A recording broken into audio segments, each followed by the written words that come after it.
Queridos hermanos, iniciamos la lección divina de este día martes 12 de diciembre, día en que celebramos la fiesta de Nuestra Señora de Guadalupe, patrona de todo nuestro continente. Por la señal de la Santa Cruz de nuestros enemigos, líbranos, Señor Dios nuestro, en el nombre del Padre, y del Hijo, y del Espíritu Santo. Amén. Señor mío y Dios mío, creo firmemente que estás aquí, que me ves, que me oyes. Te adoro con profunda reverencia, te pido perdón de mis pecados y gracia para hacer con fruto este tiempo de lección divina. Madre mía Inmaculada, San José, mi Padre y Señor, Ángel de mi guarda, interceded por mí. En este día de la fiesta de Nuestra Señora de Guadalupe, iniciamos con la lectura del libro del Apocalipsis, capítulo 11, versículo 19, hasta el capítulo 12, versículos 1 al 6 y 10. Se abrió el templo de Dios en el cielo, y dentro de él se vio el arca de la alianza. Apareció entonces en el cielo una figura prodigiosa, una mujer envuelta por el sol, con la luna bajo sus pies y con una corona de 12 estrellas en la cabeza. Estaba encinta y a punto de dar a luz, y gemía con los olores del parto. Pero apareció también en el cielo otra figura, un enorme dragón color de fuego, con 7 cabezas y 10 cuernos, y una corona en cada una de sus 7 cabezas. Con su cola barrió la tercera parte de las estrellas del cielo y las arrojó sobre la tierra. Después se detuvo delante de la mujer que iba a dar a luz para devorar a su hijo en cuanto éste naciera. La mujer dio a luz un hijo varón, destinado a gobernar todas las naciones con cetro de hierro, y su hijo fue llevado hasta Dios y hasta su trono, y la mujer huyó al desierto, a un lugar preparado por Dios. Entonces oí en el cielo una voz poderosa que decía: ha sonado la hora de la victoria de nuestro Dios, de su dominio y de su reinado, y del poder de su Mesías. Palabra de Dios. La lectura del libro del Apocalipsis, que nos muestra a esta mujer gloriosa, embarazada, nos recuerda inmediatamente esa imagen de Nuestra Señora de Guadalupe, que tiene características tan especiales, tan maravillosas. Cuando hablamos de Nuestra Señora de Guadalupe, estamos hablando de una imagen de Nuestra Señora, de nuestra Madre Santísima, embarazada.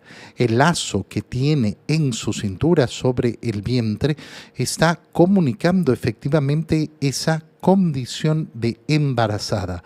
Uno dice, ¿por qué? Porque es una tradición indígena justamente que hacía que las mujeres que estaban embarazadas manifestaran su condición.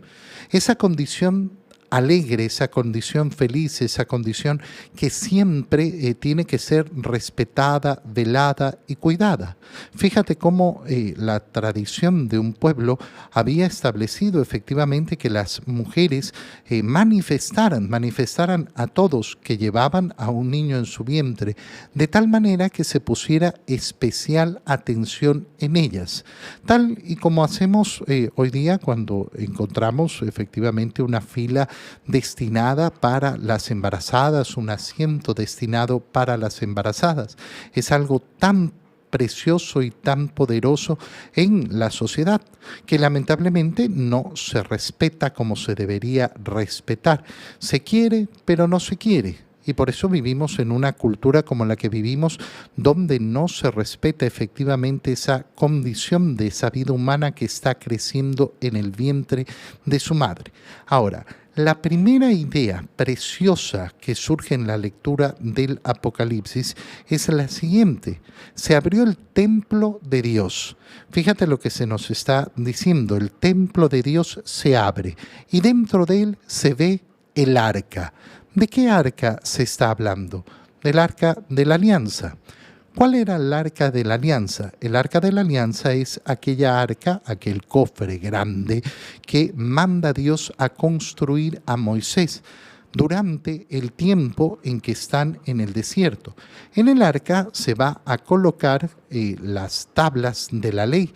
es decir, esas piedras donde el dedo de Dios había escrito sus mandamientos. Y se vuelve el Arca de la Alianza la presencia más cercana de Dios en el mundo, en ese momento. Y por eso el Arca de la Alianza acompaña al pueblo de Israel durante los 40 años en el desierto. Y por eso el Arca de la Alianza es la que acompaña en las victorias a Israel para conquistar esa tierra que le había prometido el Señor. Por eso el Arca de la Alianza va a formar parte central del Templo de Jerusalén. El Templo de Jerusalén se construye con el deseo del rey David de poder poner el Arca de la Alianza en un lugar que fuera digno, en un lugar que fuera efectivamente representativo de la importancia que tenía esa arca. Pero el Arca de la Alianza, que no es la presencia propiamente viva de Dios en el mundo, sino esa cercanía que había prometido el Señor, se perdió. Con la primera destrucción del Templo de Jerusalén, se robaron también el Arca de la Alianza y el Arca de la Alianza nunca volvió a aparecer. Cuando se reconstruye el Templo de Jerusalén, Dios promete mantener su presencia en él. Promete efectivamente que esa presencia que se daba a través de esta Arca de la Alianza la iba a mantener. Pero por eso es la importancia de cómo en el momento de la crucifixión de nuestro Señor se rompe el velo del templo. El velo del templo era la pared que separaba el lugar donde estaba el Arca de la Alianza, que era el lugar más santo de los santos, el Santo Sanctorum, es decir, el Santísimo. Al romperse ese velo, lo que se nos indica es justamente cómo entramos en esa nueva dimensión de la nueva alianza. Y en la nueva alianza, ¿cuál es el arca? El arca es María. María se convierte en el arca de la alianza porque no solo tiene dentro suyo esa mujer embarazada, no tiene solo dentro suyo una presencia porque Dios ha tocado con su dedo, sino que tiene al mismo Dios hecho hombre dentro de su vientre, la presencia viva, real de Dios en el mundo, la encarnación del Verbo de Dios.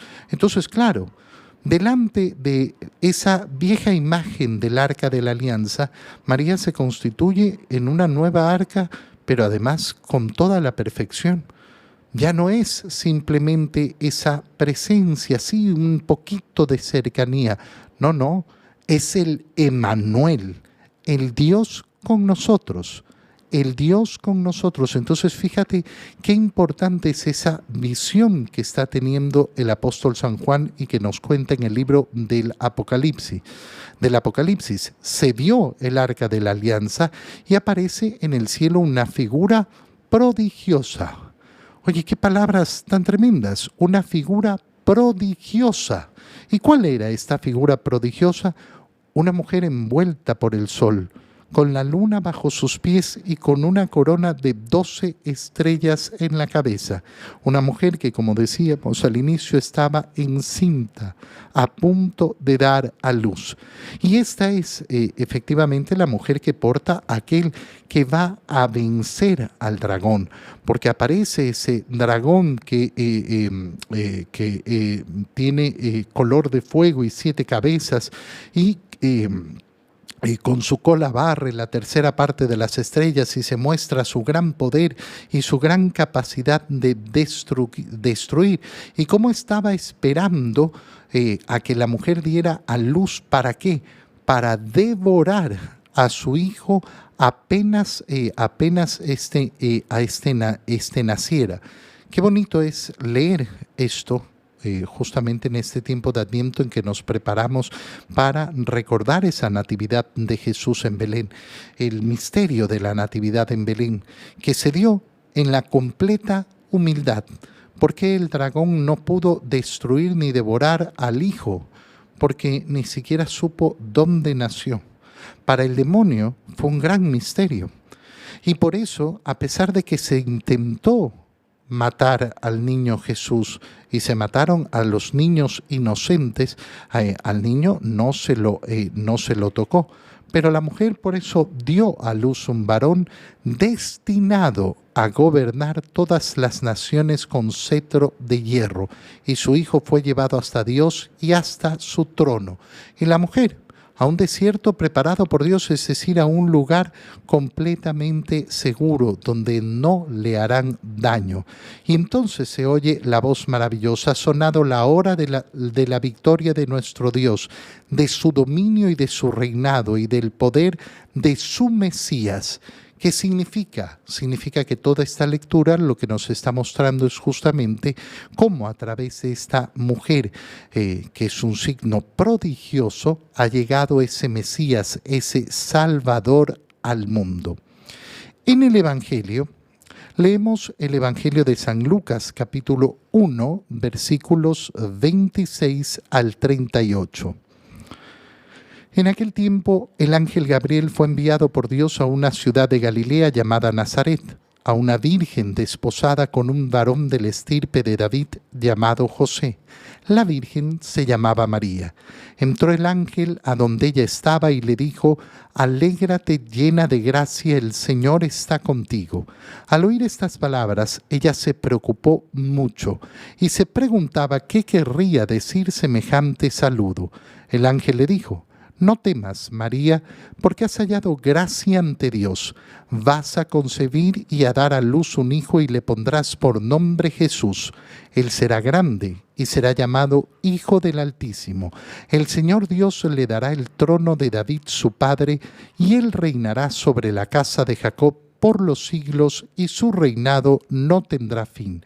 María le dijo entonces al ángel: «¿Cómo podrá ser esto, puesto que yo permanezco virgen?». El ángel le contestó: «El Espíritu Santo descenderá sobre ti y el poder del Altísimo te cubrirá con su sombra. Por eso, el santo que va a nacer de ti será llamado Hijo de Dios. Ahí tienes a tu parienta Isabel, que a pesar de su vejez ha concebido un hijo y ya va en el 6º mes, la que llamaban estéril, porque no hay nada imposible para Dios». María contestó: «Yo soy la esclava del Señor, cúmplase en mí lo que me has dicho». Y el ángel se retiró de su presencia. Palabra del Señor. El día viernes pasado, que celebramos a la Inmaculada Concepción, leímos este mismo Evangelio y ya anunciaba que nos iba a tocar leerlo varias veces y que íbamos a poder profundizar en diferentes partes de este Evangelio, que es el Evangelio de la Anunciación. Hoy día que estamos celebrando a Nuestra Señora de Guadalupe, lo volvemos a leer. Ya el día viernes pasado hablamos sobre ese llena de gracia, que nos hace ver ese dogma de la Inmaculada Concepción. Hoy día fijémonos en la profundidad del dogma de la virginidad de María. Al hablar del dogma de la Inmaculada Concepción, es decir, de que María ha sido concebida sin pecado original, que no ha participado, que no ha recibido esa participación que recibimos todos los seres humanos del pecado de Adán y Eva, preguntábamos, ¿era necesario? No, para Dios nada es necesario para el corazón amante de Dios, que quiere llenar de coronas y quiere llenar de flores a esa madre que ha elegido para su propio hijo. Y por eso se hace una necesidad de el deseo de amar. Ahora nos podemos preguntar exactamente lo mismo. ¿Era necesario que María sea virgen? ¡Ay, sí era necesario! ¿Por qué? No era necesario. No era necesario para la encarnación. Podemos decir que era sumamente conveniente, como conveniente es que sea inmaculada en su concepción, pero no era necesario. ¿Podía el Verbo de Dios haberse encarnado a través de una relación sexual normal entre los esposos, José y María? Sí, por supuesto que se podía. Por supuesto que se podía. Pero el hecho de decir que se podía no quiere decir que yo me imagine que entonces fue así. porque los evangelios lo que nos narran es otra cosa. Y nosotros tenemos que atenernos justamente a lo que nos narran los evangelios y no a querernos imaginar cosas. Como, por ejemplo, cuando a partir de esto decimos, bueno, ¿y qué tiene de malo que después haya María tenido relaciones con su esposo José, como es natural, como es normal, como además es debido en el matrimonio, y hayan tenido otros hijos? No, no tiene absolutamente nada de malo. No es un problema de que sea bueno o malo. Y entonces, a mí me ha tocado incluso escuchar, por ejemplo, a personas religiosas, a una monja me tocó escucharla decir, ay, pero después del nacimiento de Jesús, María tuvo relaciones con José normales. Pero entonces usted no cree en las Escrituras. ¿Por qué? Porque lo que nos está narrando la Escritura es aquello que María mismo le ha contado a Lucas, a ese evangelista que estamos leyendo. Y el acento que ha puesto en su virginidad es un acento tremendo, justamente para manifestar no solamente esa virginidad antes del parto, sino además durante y después del parto. ¿Por qué digo esto? Fíjate bien, nosotros iniciamos la lectura del Evangelio de la Anunciación en San Lucas, y ¿qué se nos dice? Que el ángel Gabriel fue enviado a Dios a una ciudad de Galilea llamada Nazaret. Y aquí viene la primero. ¿A quién fue enviada? A una virgen desposada. Esta manera de hablar es una manera absurda. ¿Por qué tengo que presentar a esta mujer como una virgen desposada? No tendría ningún interés, ninguna relevancia decir que es una virgen que está desposada. Decir virgen desposada es decir una mujer casada que mantiene su virginidad. Una mujer casada que mantiene su virginidad. ¿Por qué tendría que importarnos? ¿Por qué tendría que ser importante para los demás? Bueno, ya se resolverán los esposos si quieren tener relaciones o no, si lo van a hacer hoy día, mañana o pasado.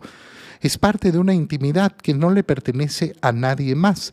Sin embargo, el hecho de que el Evangelio nos presente así a María es porque su condición de esposa y su condición de virgen son dos condiciones que se mantienen juntas permanentemente. Ya era una virgen desposada, es decir, que aún habiéndose casado, había decidido mantener esa condición virginal. Si no, sería absurdo el modo de hablar del Evangelio. Esta virgen desposada, ¿qué significa? Significa que María y José hicieron un voto de castidad, de virginidad total, absoluta, dentro del matrimonio. Pero estaban casados. No es que no se habían casado, porque hay muchas personas que se confunden y dicen, no, es que todavía no se habían casado. No, ya estaban casados. Ya estaban casados. Y es así y solamente así que vamos a entender cómo se vuelve a referir. La Virgen se llamaba María, es decir, esa era su condición. Y vamos a poder entender cómo María guarda silencio y hace una sola pregunta delante del ángel. El ángel le comienza a decir, alégrate llena de gracias. Llena de gracia. ¿Por qué? Porque el Señor está contigo. Al oír estas palabras, María se preocupó, se pregunta qué quiere decir este saludo, es decir, se pone en guardia. ¿Por qué este ángel me está hablando de esta manera? ¿Quién es? No temas. Has hallado gracia delante de Dios, vas a concebir y a dar a luz un hijo y le pondrás por nombre Jesús. Él será grande, será llamado Hijo del Altísimo. Hasta este momento, el ángel lo único que le ha dicho es que María va a quedar embarazada. ¿Cómo va a quedar embarazada? Bueno, hasta este momento lo único que se puede asumir es lo lógico. Tú tienes un esposo que te va a embarazar. Y ahí surge la única pregunta de María. ¿Cómo va a ser esto? Ay, ¿cómo va a ser? María, ¿vas a tener relaciones con...? No, ¿cómo va a ser esto?